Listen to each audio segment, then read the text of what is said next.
Hello ஐயா காயத்ரி மகாதேவினி வாழ்த்துக்கள். எல்லாமோடைய இறைவனுடைய அருளால் லட்சுமியே பிறந்திருக்கிறாங்க. வாழ்த்துக்கள். கண்டிப்பாங்க ஐயா, உங்களுடைய தாயோட வீடு திருமணனுடைய வாழ்த்துக்கள்.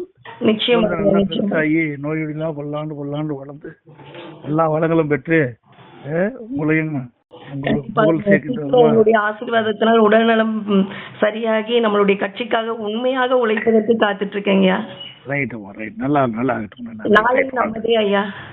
ரைட்டுமா, ரைட் ரைட் ஓகே ஐயா. நீங்க வைக்கிற பெயருக்காக தமிழ்நாட்டு மக்கள் அனைவருமே காத்துட்டு இருக்கோம். சரிம்மா, ரைட். வாழ்த்துக்கள் வாழ்த்துக்கள். நன்றிங்க நன்றிங்க. அந்த நாளை எதிர்நோக்கி காத்திருப்பு காயத்ரி. ரைட்டுமா, ரைட். வாழ்த்துக்கள் வாழ்த்துக்கள்.